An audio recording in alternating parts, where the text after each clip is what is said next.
تنصروا الله ينصركم ويثبت أقدامكم.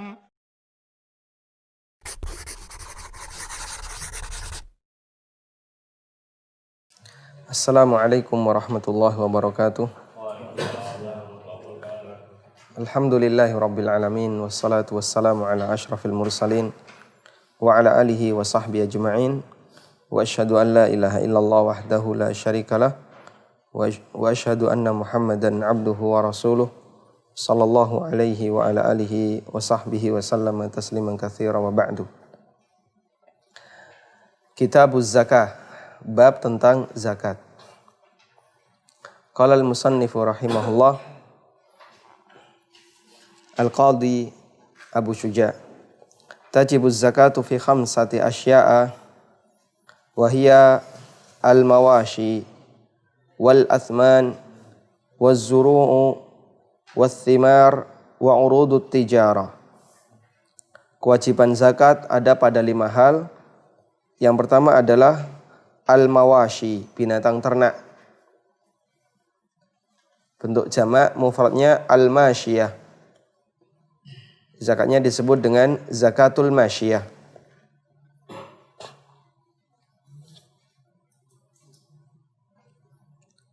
Disebut sebagai al-mawashi atau al-masyiyah mufradnya karena binatang itu berjalan terus. Dari kata masya yamshi. Kita bisa lihat yang namanya binatang itu jarang duduk. Kebiasaannya berdiri, berjalan, berdiri, berjalan. Duduk hanya sebentar-sebentar saja. Sapi itu lebih banyak duduk atau berdiri? Kambing juga sama. Onta juga seperti itu. Yang kedua al-athman. Al-athman dari kata thaman yang artinya harga, yaitu mata uang. Bentuknya adalah emas dan perak dan turunannya. Yang ketiga az-zuru', hasil zara'. Hasil dari zara' itu adalah hasil pertanian berupa bahan makanan pokok. Contohnya beras, gandum, kurma. Atau yang lebih tepat kurma enggak masuk. Yang berikutnya adalah athimar, buah-buahan. Nah ini kurma masuk. Apa bedanya dengan zuru' dan thimar? Kalau zuru' itu yang dimakan bijinya. Kalau thimar yang dimakan daging buahnya.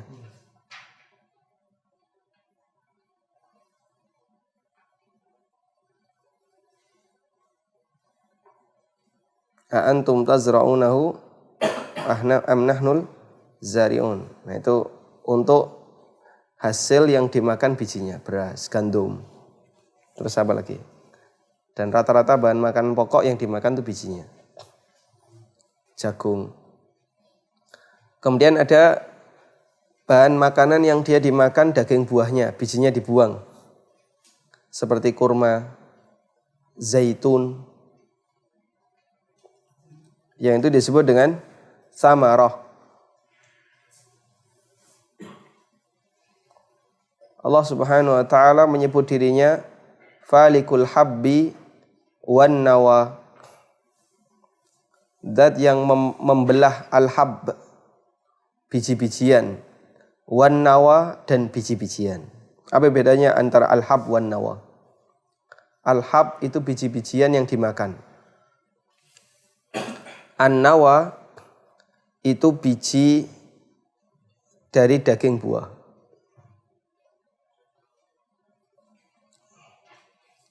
Wa urudut tijarah dan barang dagangan.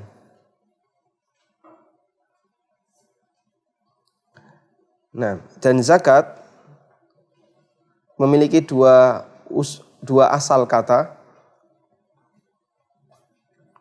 Yang pertama dari kata zaka yazku, yang artinya tumbuh dan berkembang. Syai'un yazku, artinya sesuatu yang tumbuh dan berkembang. Yang kedua dari kata zakka, yuzakki, yang artinya mensucikan.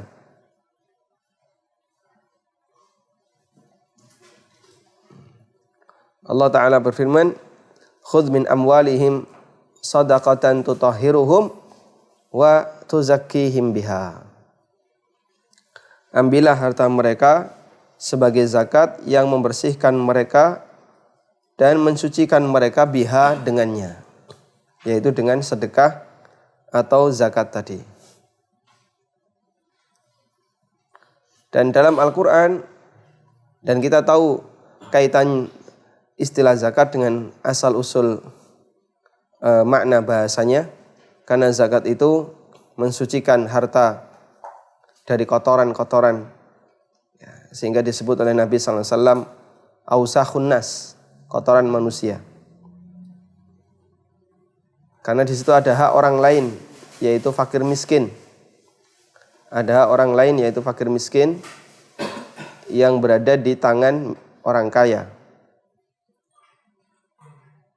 Dan zakat itu akan menumbuh kembangkan harta, sehingga orang yang zakat tidak akan rugi disebabkan karena dia membayar zakat. Nabi SAW bersabda, ma naqasat sadaqatun min mal. Zakat itu tidak mengurangi harta, bahkan menumbuh kembangkan harta. Kemudian selain itu, zakat dalam Al-Quran Allah menyebut dengan kata sedekah. Maka istilah sedekah dalam Al-Quran itu maknanya adalah zakat. Contohnya apa? Surat At-Taubah ayat 60. Innamas sadaqatu lil fuqara'i wal masakin. Terus wal amilina 'alaiha. Sesungguhnya sedekah, yang dimaksud sedekah di sini adalah zakat.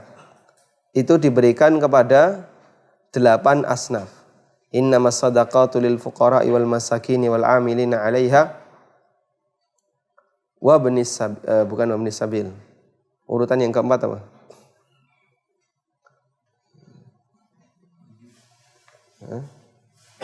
Wal mu'allafati qulubuhum wa fir riqab, karena ada 4 yang pertama dan 4 yang kedua. 4 yang pertama dengan menggunakan li, 4 yang kedua dengan menggunakan fi. Kepentingan kita dari ayat ini adalah Allah Subhanahu wa taala menyebut zakat itu dengan sadaqat. Dan zakat disebut dengan as-sadaqat karena zakat itu membuktikan kejujuran iman seseorang. Karena itu Nabi SAW bersabda, was-sadaqatu burhanun. Was-sadaqatu burhanun. Sedekah itu burhan. Burhan apa? Bukti apakah benar dia mukmin, apakah benar dia beriman ataukah tidak. Sehingga sedekah disebut dengan burhan. Dan tentang wajibnya zakat, dalilnya dari Al-Quran dan sunnah Nabi SAW. Di antara dalil dari Al-Quran adalah firman Allah di surat At-Taubah ayat 103. Khudh min amwalihim sadaqatan tutahhiruhum wa tuzakkihim biha. Sementara dalil dari hadis Nabi SAW adalah sabda beliau kepada Mu'adz bin Jabal. Fa inhum ata'uka lidzalik fa'alimhum anna Allah aftarada 'alaihim sadaqatan min amwalihim tu'khadhu min aghniyaihim faturaddu 'ala fuqaraihim. Kalau mereka sudah mengakui kalau salat itu wajib, maka ajarkan kepada mereka kalau Allah mewajibkan mereka untuk berzakat. Baik. Apa dalil zakat? Khudh min amwalihim sadaqatan tutahhiruhum wa tuzakkihim biha. Atau yang lebih gampang, apa dalil wajibnya zakat? Rukun Islam. Wa aqimus sholata wa atuz zakah. Dan itu banyak sekali dalam Al-Quran. Ya. Jangan sampai kita tidak tahu ya.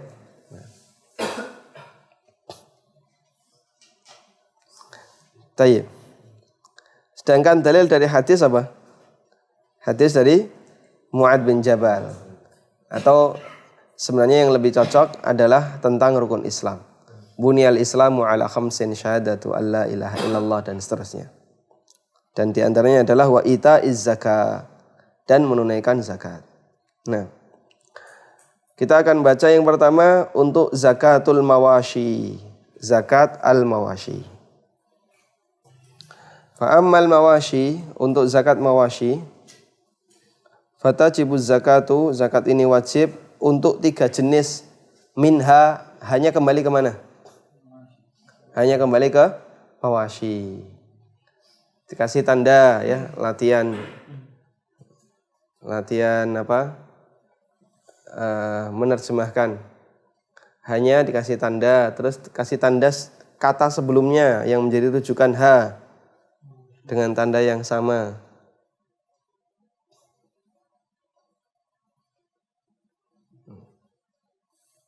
Sudah?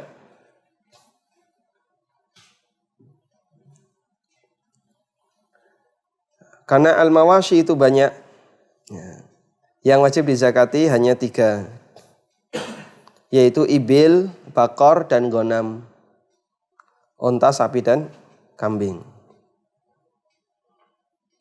Dan ini berdasarkan perintah Nabi SAW lalu dituliskan oleh Abu Bakar As-Siddiq radhiyallahu anhu ketika beliau mengutus utusan ke Bahrain. Apa saja yang wajib dizakati? Abu Bakar kemudian menuliskan batasan-batasan zakat binatang ternak. Wa syaraitu wujubiha sittatu asya.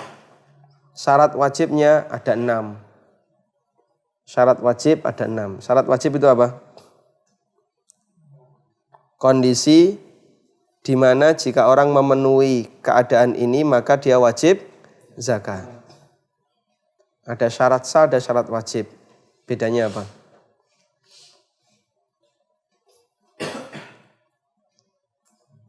Kalau syarat wajib itu manusia tidak bisa mengupayakan. Kalau syarat sah manusia bisa mengupayakan. Syarat wajib itu gimana, Pak? Ya dia terjadi sesuai kehendak Allah. Allah takdirkan. Contohnya kalau syarat wajib sholat balik. Balik itu bisa diupayakan enggak? Usiamu berapa? 15. Sudah balik belum? Belum. Oh besok 1 Ramadan kok belum balik. Nanti malam harus balik. Nah, bahaya yang kayak gini ya. Ini ngajari jelek ya. Maka yang seperti ini manusia tidak punya kemampuan. Sedangkan syarat sah itu manusia punya kemampuan. Contohnya?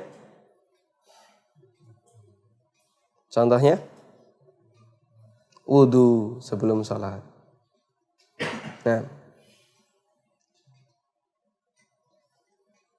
Nah ada ibadah yang dia hanya ada syarat wajib tapi tidak ada syarat sah. Contohnya apa? Ibadah zakat. Karena ini murni pemberian Allah. Syarat sah zakat apa? Mungkin cuma 1 ya, niat. Tapi itu bisa dimasukkan ke rukun. Atau diserahkan kepada yang berhak. Karena zakat itu murni pemberian Allah. Allah yang ngasih harta senilai 1 nisab.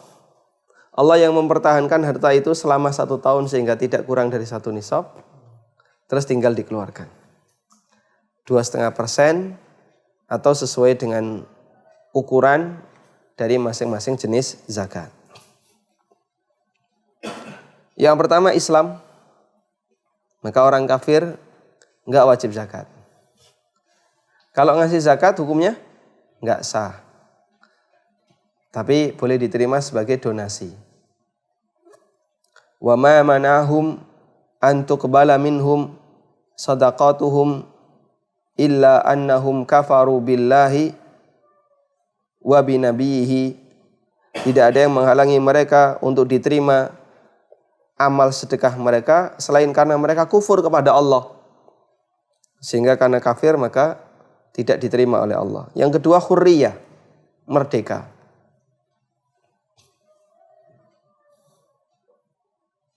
Yang berikutnya adalah milkut tam, kepemilikan yang sempurna.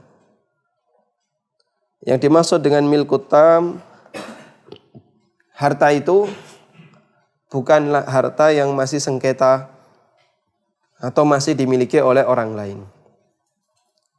Sehingga ketika dia belum menjadi harta independen milik kita, berarti belum milkut tam. Dan yang ketiga adalah nisab. Nisab adalah batas minimal di mana orang batas minimal di mana orang disebut sebagai orang yang kaya menurut standar syariat. Kaya untuk objek zakat tersebut. Allah Subhanahu wa taala berfirman di surat Al-Baqarah, "Wa yas'alunaka madza yunfikun?" Jawabannya qulil afwa. Qulil afwa.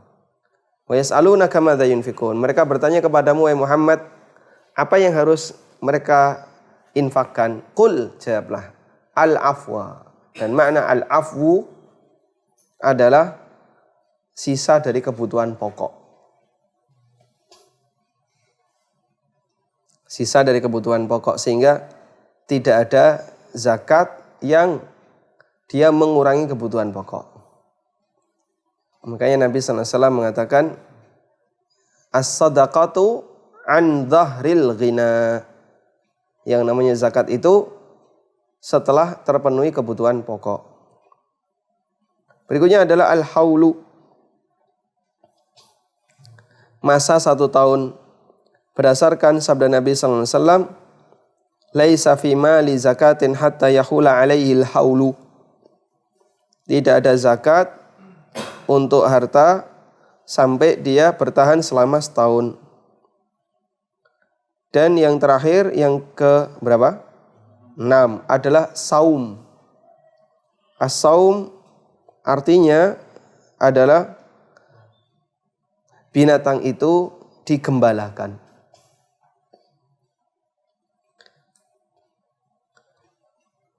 Sehingga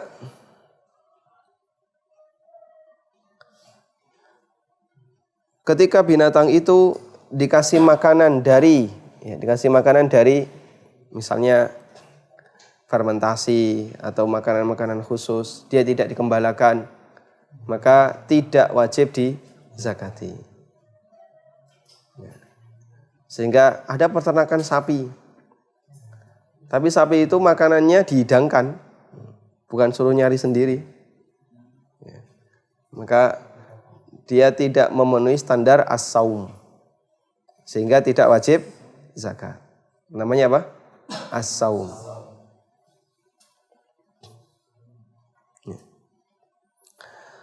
Karena kata Abu Bakar radhiyallahu anhu fi sadaqatil ghanami fi sa'imatiha. Fi sadaqatil ghanami fi sa'imatiha.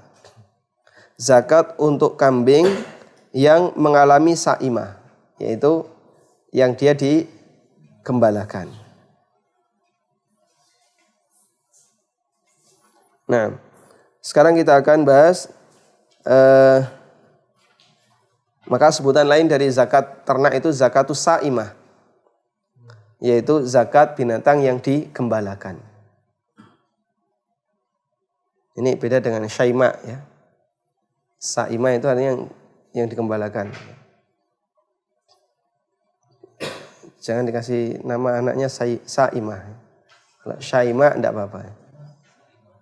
Sa'imah. nisabnya zakat masyiyah. Untuk onta berapa? 5 ekor. Untuk sapi 30 ekor. Untuk kambing nanti ada. Ada rinciannya nanti, ada rinciannya. Belum kita bahas ya. Sudah? Nah, berikutnya adalah al-asman. Al-asman atau nilai mata uang atau alat tukar. Dari kata saman yang artinya penunjuk harga. Fasyai'ani ada 2, yaitu adzab wal fiddah.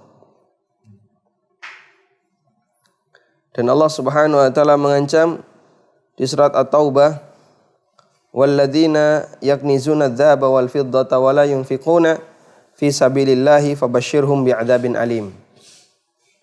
Orang yang menyimpan emas dan perak dan mereka tidak menzakatinya di jalan Allah, maka kasih kabar nanti akan ada azab yang menyakitkan.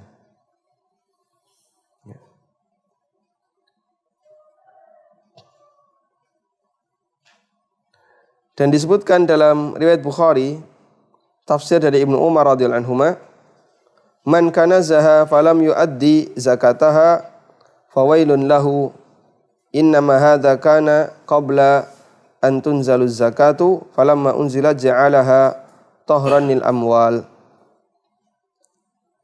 Ayat ini turun sebelum ada kewajiban zakat. Maka orang tidak boleh nyimpan emas dan perak. Itu di awal-awal Islam. Siapa yang punya emas dan perak langsung sedekahkan. Sehingga tidak boleh nyimpan emas dan perak. Maka setelah turun perintah tentang zakat, falamma unzilat, ketika turun ayat zakat, ja'alahallahu tuhran lil amwal. Maka Allah jadikan zakat itu sebagai pencuci harta. Sehingga hanya diambil sebagian, tapi tidak harus dikeluarkan seluruhnya. Sehingga dulu di awal-awal dakwah Nabi SAW, orang tidak boleh nyimpen emas dan perak. Kalau punya harta berupa makanan boleh disimpan, tapi kalau emas dan perak tidak boleh disimpan. Setelah Islam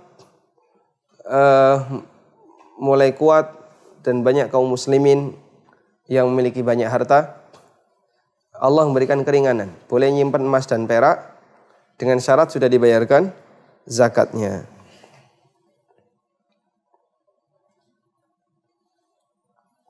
Rasulullah sallallahu alaihi wasallam menyebutkan dalam hadis riwayat Muslim dan Abu Dawud dari Abu Hurairah radhiyallahu anhu, Rasulullah sallallahu alaihi wasallam bersabda, "Ma min sahibi dhahabin wala fiddah."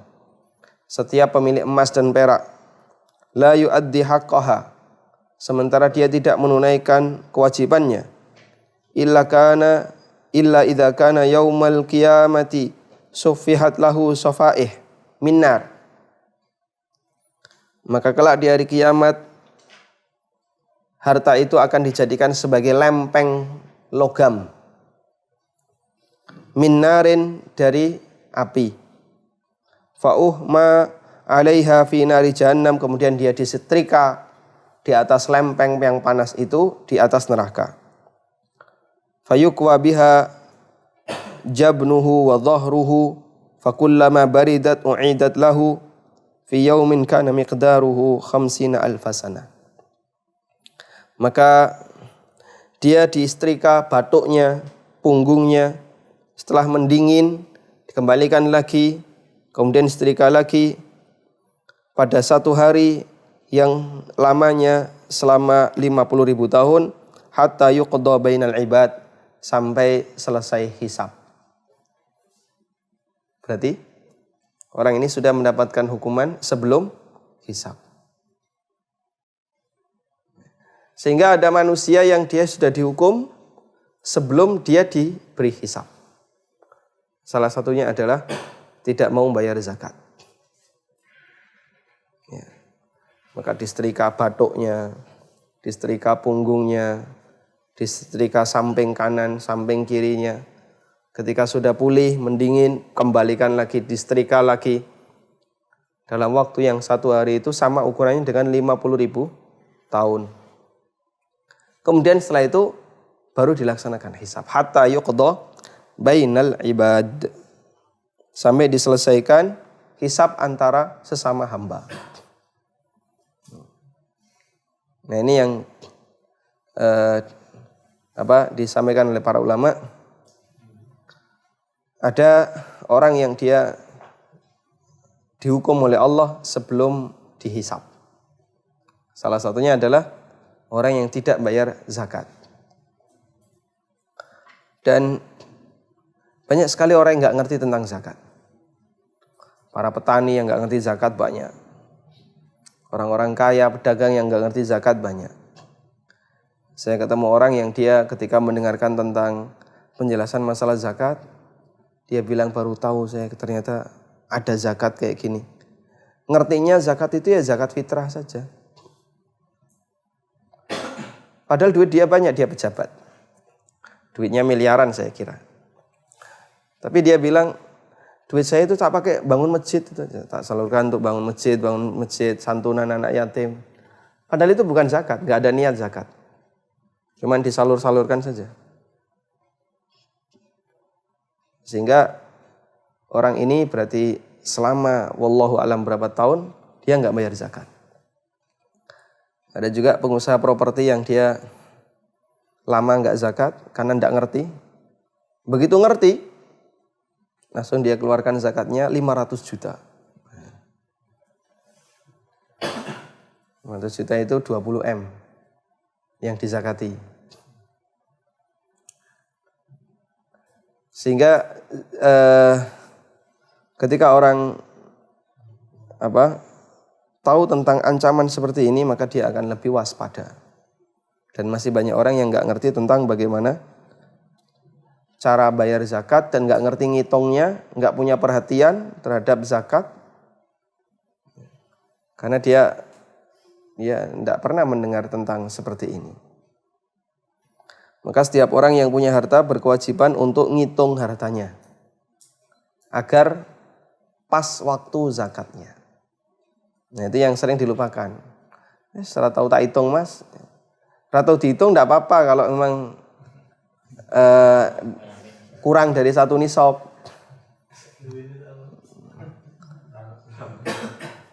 Tapi kalau sudah 1 nisab ke atas, maka dia harus tahu kapan dia punya harta 1 nisab.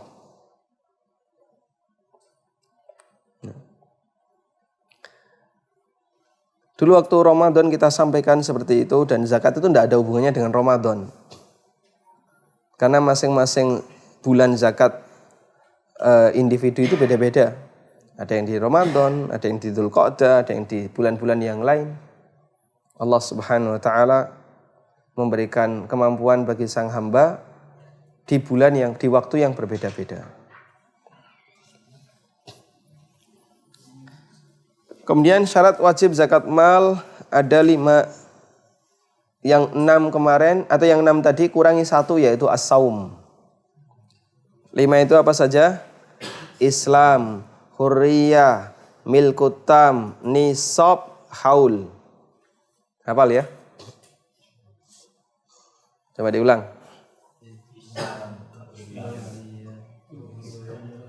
Milkut tam.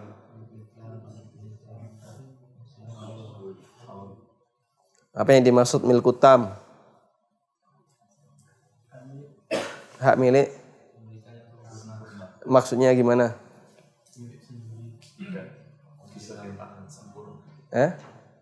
Tidak ada lagi hak orang lain di sana. Berarti kalau belum milkut tam, maka tidak wajib dizakati. Saya punya calon warisan, tapi belum dibagi. Nah itu belum wajib dizakati karena dia belum dibagi. Apalagi ketika bentuknya adalah properti. Sehingga di rumah ini saya punya misalnya 1/3. Harganya 5 M. Kebanyakan ya. Harganya 1 M. Berarti dia punya 300-an juta, wajib zakat.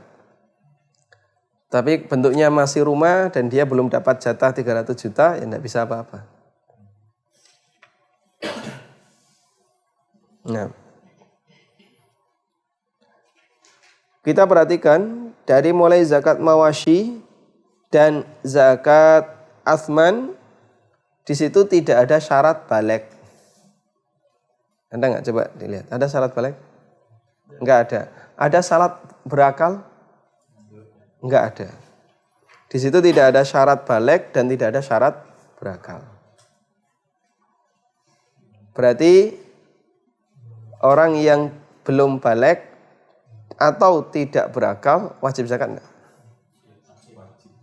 Wajib zakat enggak? Wajib sholat enggak? Tidak. Orang gila tidak wajib sholat dan tidak sah. Sekarang kalau orang gila apakah wajib zakat dan sah zakatnya? Jawabannya wajib zakat. Karena zakat itu kewajiban harta, bukan kewajiban pribadinya. Makanya Nabi SAW mengatakan kepada Mu'ad, Innallaha aftarada alaihim sadaqata amwalihim. Allah mewajibkan kepada mereka zakat untuk harta mereka. Tu'khadhu min agniyaihim faturaddu ala fuqaraihim. Diambil dari orang kaya mereka dan dikembalikan kepada orang miskin. Orang gila bisa kaya enggak? Bisa ngalahkan yang waras. Anak kecil yang belum balik bisa kaya? Bisa. Bahkan mengalahkan yang dewasa. Sehingga ketika mereka kaya punya harta di atas 1 nisab, maka walinya wajib mengeluarkan hartanya. Terus minta izinnya gimana? Ya, namanya nggak berakal ya tidak bisa dimintai izin. Langsung dikeluarkan begitu saja. Wah, terus nanti hartanya habis dong. Yang pertama, hartanya tidak akan habis karena zakat tidak mengurangi harta. Yang kedua, dia hanya berkewajiban zakat ketika hartanya 1 nisab. Di bawah nisab sudah nggak kena zakat lagi. Sehingga kalau ada orang yang punya harta 1 nisab dan dia nggak berkembang. Misalnya punya emas 85 gram. Cuman itu saja yang dia miliki. Berarti begitu emasnya tambah 85 pas, waktu bulan zakat naik jadi 90. Langsung bayar zakat 2,5%. Berapa 85? 90 bagi 40 itu berapa? 9/4. Hah? 9/4 atau 225 ya? 225. Dikeluarkan 225, diiris emasnya 225 gram. Tahun depan masih segitu. Dari 90 kurang 225 berarti berapa? 87,75. Dikurangi lagi berapa jadinya? 2,5%-nya. 205 misalnya. Kurangi, diiris terus sampai akhirnya tinggal di bawah 85, 83,5. Sudah utuh ini. Kamu nggak keluarkan zakat enggak apa-apa. Maka orang ini tidak akan terkurangi nilai propertinya di bawah nisab. Karena zakat. Allah kasih izin dia untuk silakan kamu miliki sampai mati. Tapi kalau di atas itu dikurangi terus. Ya, kalau uang ya dikurangi kok. Misalnya nisabnya sekarang 59 juta. Dia punya uang 65. Dikurangi 2,5%. Dikurangi sampai akhirnya tinggal 58. Sudah tutup. Anda nggak berkewajiban zakat. Duit ini silakan kamu miliki. Andai kan tidak bertambah ya. Tapi harta itu punya kecenderungan bergerak. Naik turun. Sesuai yang dikehendaki oleh Allah Ta'ala.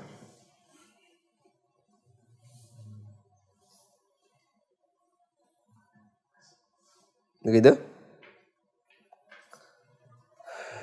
Tayyib, sekarang kita lanjutkan. Untuk zuru tadi apa zuru? Zakatul zira'ah, pertanian yang bijinya dijadikan bahan makanan.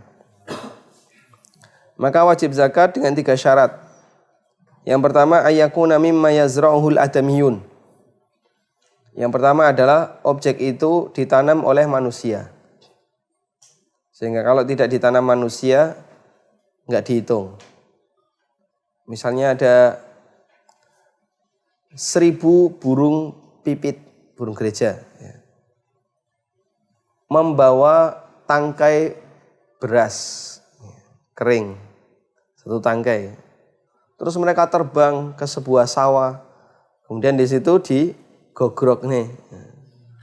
Akhirnya tumbuh jadi padi, 1 petak, misalnya ya. Atau yang paling gampang ya, ada delta, tapi delta ini bawa aliran sungainya bawa biji, terus tumbuh di situ, jadi ada sawah delta. Padahal itu hasil dari aliran sungai. Maka ini tidak wajib dizakati, karena la yazra'uhu adamiyun. Wa yakuna qutan muddakharan, dan dia harus qut muddakhar. Qut artinya apa? Bahan makanan pokok. Muddakhar artinya yang bisa disimpan,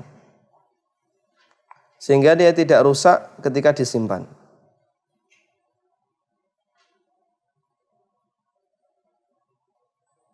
Dan ini beda-beda antara satu tempat dengan tempat yang lain.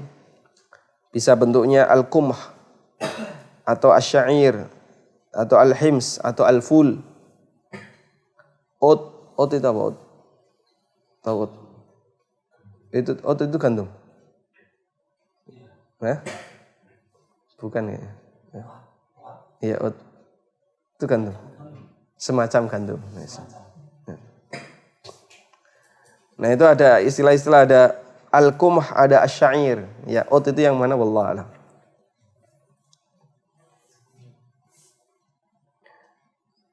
Nah, dia ketika disimpan dia tidak rusak.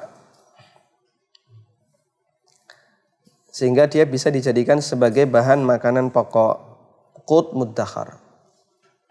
Nah, penjual bahan makanan, penjual beras, penjual gandum itu disebut dengan qottat. Dari kata qut.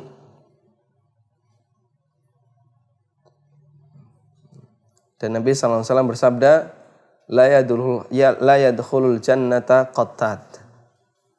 Qottat itu tidak masuk surga. Yang dimaksud qottat di sini adalah orang yang tukang adu domba. Ketika seorang penjual gandum mendengarkan hadis ini, dia ketakutan. Seperti saya di neraka. Karena Nabi SAW mengatakan la yadkhulul jannata qottat. Karena dia salah paham. Yang dimaksud qottat di situ adalah tukang adu domba. Kemudian wa yakuna nisaban, dan dia harus 1 nisab. Dan 1 nisab itu 5 wasak la kishra 'alaiha, tanpa biji, tanpa kulit. 5 wasak tanpa kulit.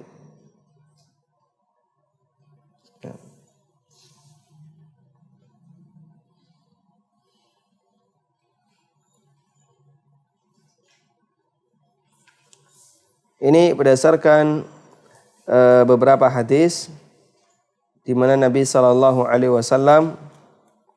pernah bersabda, laisa fi habbin wala tamrin sadaqatun hatta yablugha khamsata ausukin. Dalam biji-bijian dan kurma tidak ada kewajiban zakat sampai mencapai 5 wasak. Berapa 5 wasak? Menurut riwayat Ibnu Hibban, 5 wasak besarnya adalah situna ausuk, 6 sok. Situna sa'an, 6 sok. 60 sok, bukan 6 sok. 1 wasak sama dengan 60 sok. 1 wasak sama dengan berapa? 60 sok. Berarti 5 wasak sama dengan 300 sok. Sok adalah satuan volume di masa silam yang kalau dikonversi ke berat itu kurang lebih seperti zakat fitrah. Itu 1 sok berapa? 2,5. Berarti sekarang berapa nisab beras?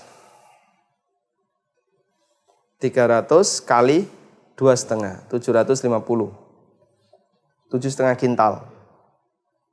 Sehingga siapa yang panen 7,5 kintal kena zakat.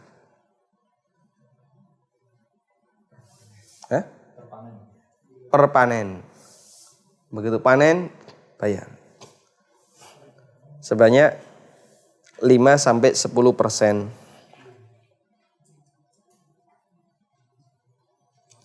Nah yang kayak gini banyak para petani tidak ngerti cara ngitungnya gimana, terus saya keluarkan berapa, bahkan kadang nggak mikir sama sekali. Dan itu laki syra' alaiha yang tanpa kulit. Nah, berarti setelah diseleb. Kalau ada kulitnya nggak dihitung, kulitnya tidak dihitung. Orang bisa memprediksi ya, misalnya panen 9 kintal atau 8,5 kintal. Kalau diseleb jadi berapa kintal? Karena kebiasaan seperti itu terus, dia bisa ngerti. Oh kira-kira susut misalnya 5%.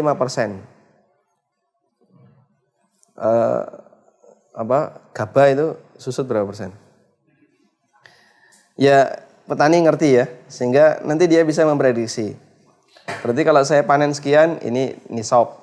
Kalau kurang dari itu, di bawah nisab. Oh jarang.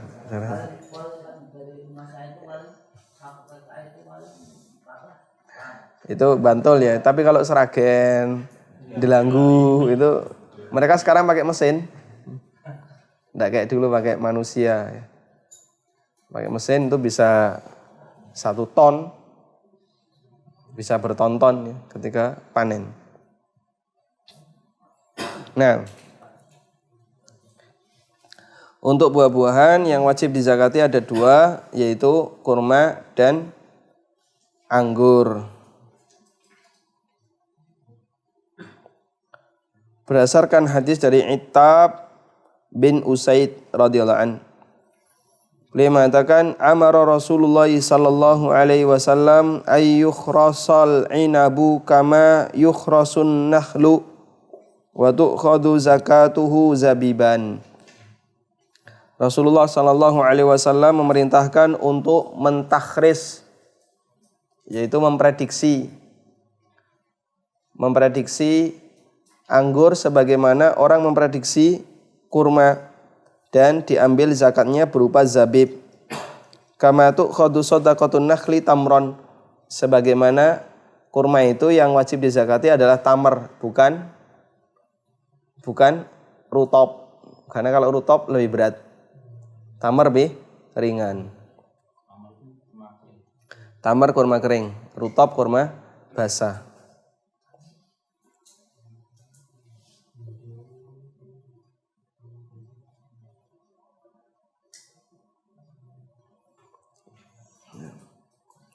Sehingga yang dizakati adalah yang kering, bukan yang basah. Sama seperti tadi ya, kalau beras yang dizakati setelah jadi beras, bukan gabah. Wa syara'itu wujubi zakati fiha arba'atu asya'. Islam, hurriyah, milkut tam, nisab. Kurang 1 apa? Yang kurang 1 apa? Haul, karena tidak ada haul. Dia dizakati ketika panen. Apa dalilnya? Firman Allah Ta'ala, wa atu haqqahu yawma hasadi. Tunaikanlah zakatnya yawma hasadi, pada waktu panen. Tunaikanlah zakatnya pada waktu panen. Nah, zakat pertanian, baik biji maupun buah, itu dizakati sekali. Dizakati sekali. Ketika panen, dah selesai. Kalau tahun depan masih menyisakan di gudang sejumlah yang banyak, di atas nisab, nggak usah dizakati. Zakatnya cuma sekali. Beda dengan zakat mal. Kalau zakat harta simpenan, dia zakati per tahun. Tahun ini zakat, besok zakat lagi, besok zakat lagi. Makanya jangan dikiaskan antara zakat mal dengan zakat pertanian. Nggak adil. Karena kalau zakat mal dizakati tiap tahun, zakat pertanian dizakati sekali ketika menerima. Lalu ada orang yang mengkiaskan, zakat mal itu dizakati ketika menerima. Zakat profesi itu, potong 2,5%. Ini keliru. Kalau kayak gini nanti dia seperti zakat pertanian. Dan pertanian itu zakatnya sekali. Ketika nerima, potong. Besok sudah nggak dizakati lagi.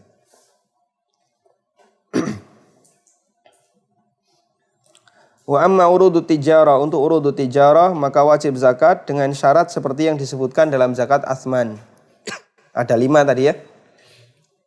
Islam, hurriyah, milkut tam, nisab, haul. Sehingga zakat urudut tijarah itu kias kepada zakat mal. Maka para ulama mengatakan ini digabungkan. Dan dalil tentang zakat urudut tijarah adalah firman Allah Ta'ala di surat Al-Baqarah ayat 267. 267. Baqarah ayat 67. Ya ayyuhalladzina amanu anfiqu min thayyibati ma kasabtum. Wahai orang yang beriman, infakkanlah hasil dari apa yang kalian upayakan, yaitu dari urudut tijarah. Maka yufid, dagang buku, itu dizakati 2,5% jika yufid ini milkut tam. Tapi yufid ini milik perusahaan, bukan milkut tam. Nah, dan Nabi SAW juga bersabda, kata Samurah bin Jundab radhiyallahu an, kana ya'muruna an nukhrijas sadaqata minal ladzi nu'iddu lil bai'. Beliau memerintahkan kami untuk mengeluarkan zakat dari barang yang kita gunakan sebagai barang dagangan, yang kita siapkan untuk barang dagangan. Yang dimaksud sedekah di sini adalah zakat. Sehingga yang dihitung apa? Opnam. Yang dihitung stok. Stok opnam. Yang dihitung stok. Maka pedagang itu punya kewajiban stok opnam tiap tahun. Perhitungan stok. Nanti stok berapa, duit berapa, gabung zakat. Wallahu ta'ala alam. Wa sallallahu ala nabiyyina Muhammadin wa ala alihi wa sahbihi wa sallam. Wa akhiru da'wana alhamdulillahi rabbil alamin. Subhanakallahumma bihamdika asyhadu an la ilaha illa anta astaghfiruka wa atubu ilaik.